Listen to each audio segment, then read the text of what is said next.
ममता, अगर हमारे गांव में इतने बड़े जमींदार न होते तो मुझे भी नौकरी करने के लिए शहर जाना पड़ता। बात तो आपने सही की, लेकिन आपकी कामयाबी में हमारी बेटी का भी बहुत बड़ा हाथ है। जब से मधु पैदा हुई है तब से सब कुछ अच्छा हो रहा है। बिल्कुल सही कहा तुमने ममता, हमारी मधु किसी परी से कम नहीं है। तभी वहां पर उनकी बेटी मधु आ गई। पापा पापा घोड़ा बनो ना, मुझे घोड़े की सवारी करनी है। अरे क्यों नहीं बेटा, मैं तेरे लिए घोड़ा तो क्या गधा भी बन जाऊंगा। ऐसे ही दिन बीतते गए और कुछ ही महीनों बाद ममता एक बार फिर से गर्भवती हो गई। ममता, लगता है ऊपर वाला हमसे बहुत खुश है, हमारी जिंदगी में एक और परी आने वाली है। तभी हम देखते हैं कि स्वर्ग में दो परियां आपस में बात कर रही थी। बहन, रमेश के परिवार में एक परी और आने वाली है। ये बात तो पूरी तरह से सच है, लेकिन क्या ये लोग उस परी को पहचान पाएंगे? ये रमेश के परिवार के लिए एक परीक्षा है। बिल्कुल सही कहा बहन। अब देखते हैं ये अपने होने वाली बेटी को पहचान भी पाते हैं या नहीं। ऐसे ही 9 महीने बीत गए। एक दिन अचानक ममता के पेट में बहुत जोर से दर्द होने लगा।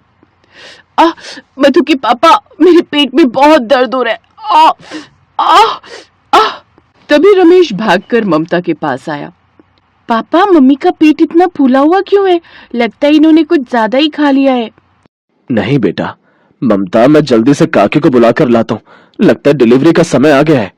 रमेश तुरंत भागकर गांव में गया और एक बूढ़ी काकी को बुला कर ले आया। काकी अपने साथ कुछ और भी औरतों को ले आई। रमेश बेटा, मधु बेटी को लेकर बाहर जा, हम थोड़ी देर बाद तुझे खुशखबरी देने आते हैं। मधु बेटा, चलो हम लोग बाहर खेलने चलते हैं। रमेश अपनी बेटी को लेकर घर के बाहर चला गया।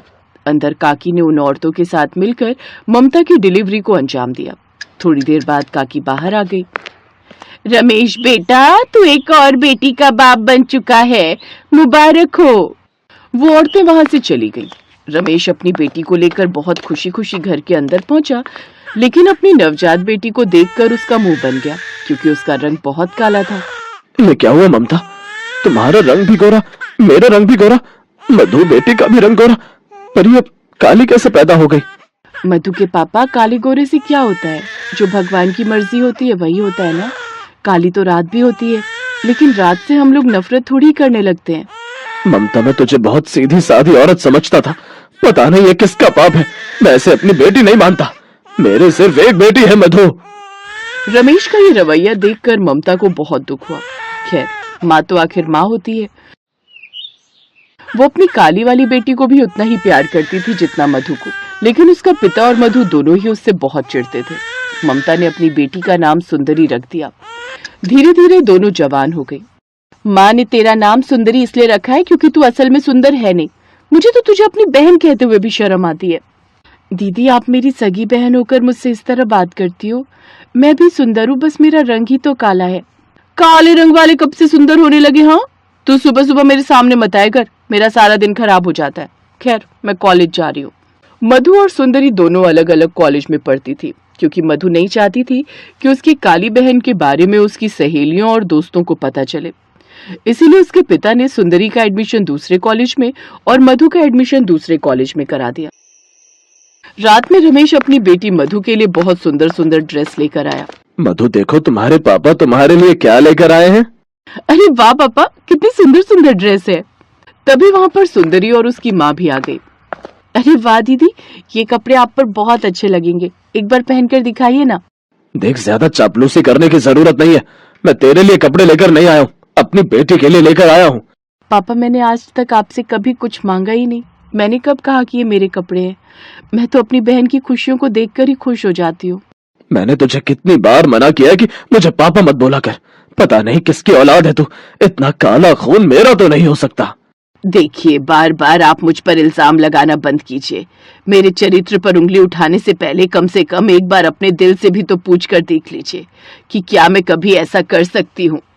अगर तूने ऐसा कुछ नहीं किया तो इतनी काली लड़की तेरी कोख में आ कैसे गई? ऊपर वाले का शुक्रिया अदा कर कि मैं तुम दोनों को इस घर में रहने दे रहा हूँ, वरना कब का निकाल कर बाहर फेंक चुका होता। खैर, ये तो रोज का काम था। ऐसे ही दिन बीत रहे थे। फिर एक दिन सुंदरी अकेले ही पास के गार्डन में कहीं घूम रही थी। तभी उसने एक मोरनी को देखा। अरे वाह, कितनी सुंदर मोरनी है ये, पास जाकर देखती हूँ। सुंदरी ने पास जाकर देखा तो मोरनी के खून निकल रहा था।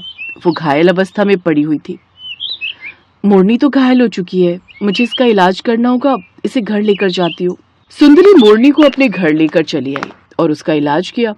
उसने उसके घाव पर मरहम लगाया और पट्टी भी बांधी, जिससे मोरनी अब ठीक होने लगी।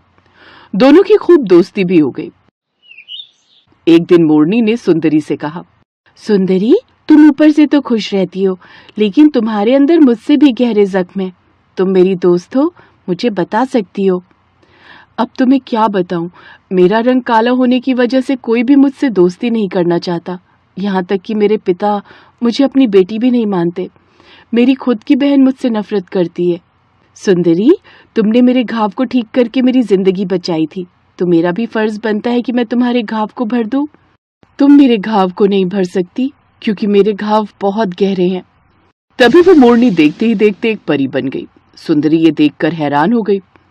मैं एक परी हूँ। मैं तुम्हें एक जादुई मेकअप किट देती हूँ, जिसे लगाकर तुम इस दुनिया की सबसे खूबसूरत लड़की बन जाओगी, बिल्कुल परी जैसी। लेकिन एक बात याद रखना, अमावस्या की काली रात घर के बाहर मत निकलना, वरना फिर से तुम्हारा रंग काला हो जाएगा। इतना कहकर वो परी गायब हो गई। लेकिन चुपके से उसकी बहन मधु ये सब सुन रही थी। वो तुरंत सुंदरी के कमरे में पहुंच गई। सुंदरी, तू मेरी बहन है ना, थोड़ा सा मेकअप मुझे भी दे दे प्लीज। सुंदरी का दिल बहुत बड़ा था। उसने थोड़ा सा मेकअप का सामान मधु को भी दे दिया। अगले दिन सुंदरी बिल्कुल परी जैसी बन गई। वो चांद की तरह चमकने लगी, जिसे देखकर उसकी माँ ममता और पिता रमेश हैरान रह गए। ममता, तेरी बेटी को क्या हो गया? कल तक तो ये काली थी, अचानक इतनी सुंदर कैसे हो गई?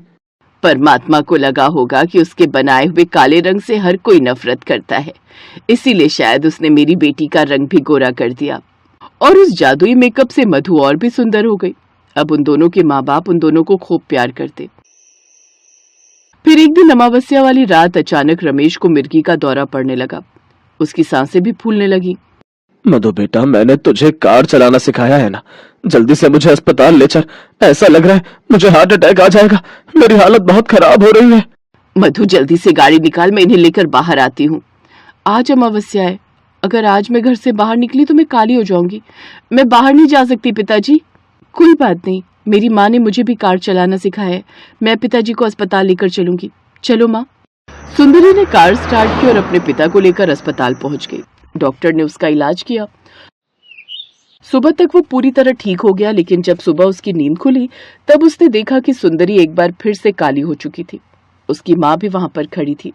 ये तुम्हें क्या हो गया? कल तक तो तुम बिल्कुल गोरी हो गई थी, फिर से काली कैसे हो गई? सुंदरी ने परी वाली सारी बात अपने पिता को बता दी। अब रमेश की आंखों में पश्चाताप के आंसू थे।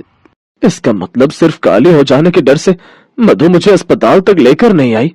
तभी वहां पर परी प्रकट हो गई। वो परी मैं ही हूँ, रमेश और ममता।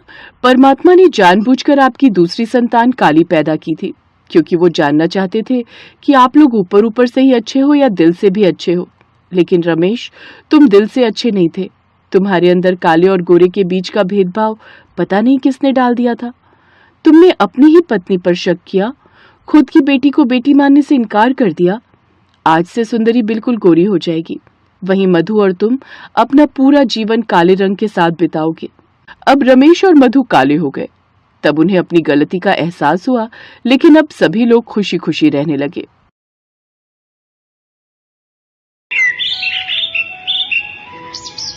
आरती को बचपन से कुछ भी नहीं मिला। उसे ना ही किसी का प्यार मिला और ना ही कोई खिलौने, क्योंकि वो काली थी। दूसरी तरफ आरती की सौतेली बहन पायल को सब कुछ मिला। वो गोरी थी और उसके माता पिता उससे बहुत प्यार करते थे। इसलिए आज जब दोनों बहनों की शादी है, तब पायल को 1 लाख का लहंगा मिला और आरती को कुछ मिला ही नहीं।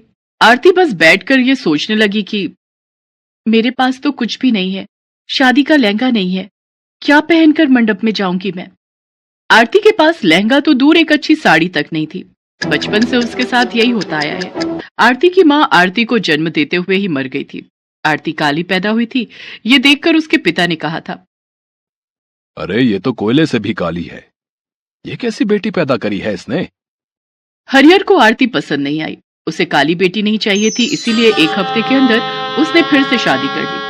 आरती की सौतेली माँ का नाम रत्ना था और रत्ना ने 1 साल के अंदर एक गोरी बेटी को जन्म दिया। हरिहर की खुशी का ठिकाना नहीं रहा। अरे ये हुई ना बात, बेटी हो तो गोरी हो, काली तो कुतिया भी होती है। हरिहर ने उसका नाम पायल रखा और पायल को माँ बाप दोनों का प्यार मिलने लगा। आरती को मिला तो सिर्फ और सिर्फ घृणा। उसकी सौतेली माँ उससे कहती थी, तेरा मुंह देखकर मेरी भूख मर जाती है, खाने के समय मेरे सामने मत आया कर। रत्ना, हरिहर और पायल एक साथ एक परिवार की तरह इकट्ठे बैठकर खाते थे, लेकिन आरती को वहां जगह नहीं मिलती थी। उसे रसोई में बैठकर खाना पड़ता था, वो भी सूखे चावल।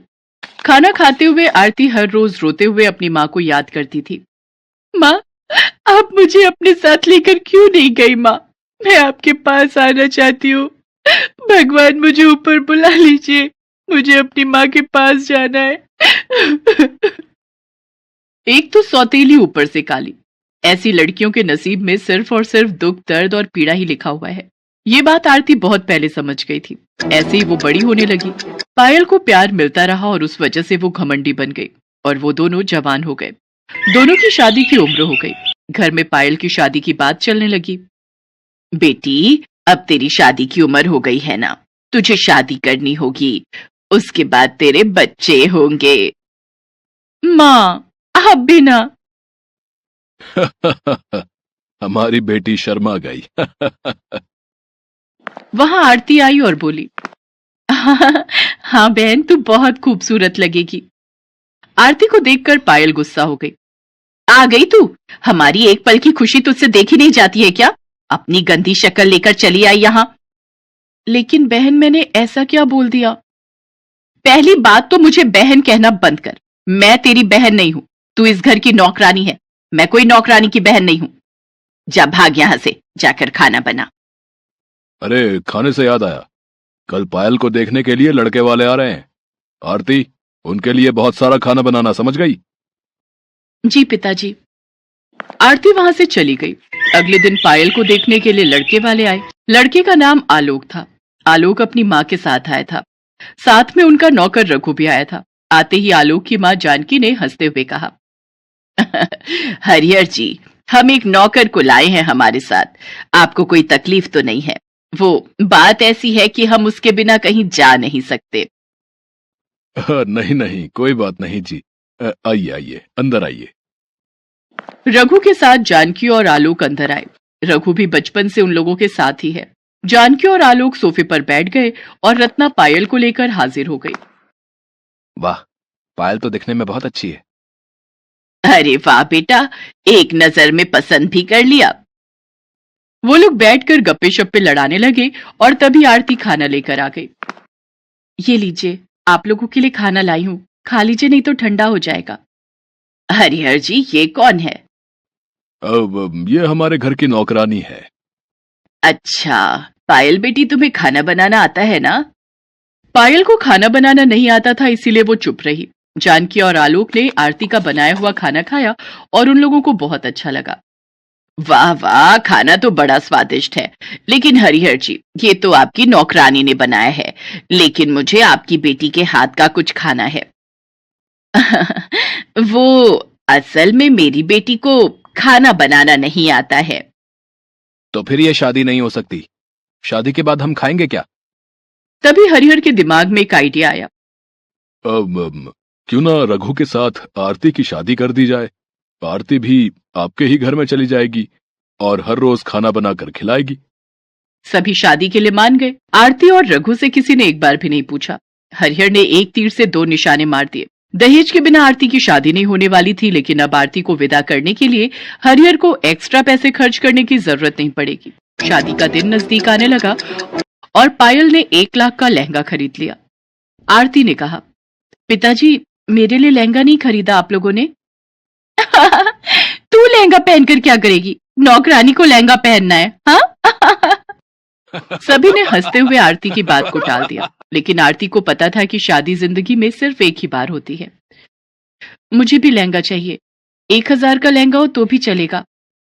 तेरे लिए 1 रुपया भी खर्च नहीं करूंगा मैं। पता नहीं कहां से आ गई तू। तुझे तो अफ्रीका के जंगलों में होना चाहिए था। और ऐसे ही शादी का दिन आ गया। पायल लहंगा पहनकर तैयार होने लगी, लेकिन आरती के पास पहनने के लिए कुछ भी नहीं था। वो अपनी माँ की फोटो के सामने खड़ी होकर रोने लगी। माँ, क्या ऐसे शादी होगी मेरी? न लहंगा न अच्छे कपड़े, यहाँ क्यों रख के गई मुझे माँ? उत्तर दो माँ, उत्तर दो। तभी अचानक से आरती को उसकी माँ की आवाज सुनाई दी, जैसे कि आकाशवाणी हो रही हो। बेटी, मैं तेरी माँ हूं, तेरे बारे में तो मुझे सोचना ही पड़ेगा। बिस्तर के नीचे एक ट्रंक है, उसके अंदर मेरी शादी का लहंगा है, उसे निकाल कर पहन ले। माँ, माँ कहाँ हो आप? तेरे दिल में हूं बेटी, अब जल्दी से लहंगा पहन ले। आरती ने बिस्तर के नीचे से ट्रंक निकाला और उसमें से लहंगा निकालकर पहन लिया, और पहनते ही एक चमत्कार हो गया। आरती काली से गोरी हो गई। वो इतनी सुंदर हो गई कि खुद को आईने में देखकर उसके खुद के होश उड़ गए। क्या मैं इतनी सुंदर हूं? लेकिन कैसे? ये माँ का प्यार है बेटी, अब जा शादी के मंडप में जा। शादी के मंडप में आलोक खड़ा हुआ था, पास में ही रघु भी खड़ा हुआ था। पायल मंडप में पहुंची और उसके बाद आरती वहां पहुंच गई। आरती को देखकर सबके होश उड़ गए। क्या? आरती गोरी कैसे हो गई? क्या ये नौकरानी इतनी सुंदर कैसे हो गई? ये तो पायल से भी सुंदर हो गई है। आरती ने रघु का हाथ पकड़ा और अचानक से रघु भी लंबा और गोरे मर्द में बदल गया। उसने कहा, मालिक, पता नहीं मुझे क्या हो गया है, लेकिन मैं आपसे आपके घर में काम नहीं कर सकता। रघु और आरती वहां से भाग गए। उन दोनों ने कहीं और जाकर मंदिर में शादी कर ली। यहाँ जानकी और आलोक को जब पता चला कि आरती हरिहर की नौकरानी नहीं बेटी है, तब उन्होंने शादी से इनकार कर दिया। पायल अंदर से टूट गई। अपनी माँ के आशीर्वाद से आरती ने रघु के साथ बहुत दूर जाकर घर बसाया और वो दोनों लहंगा बनाकर बेचने लगे। इस तरह वो दोनों एक खुशहाल जिंदगी बिताने लगे और यहाँ पायल से किसी ने शादी नहीं की। वो 1 लाख का लहंगा लेकर पूरा जीवन कुंवारी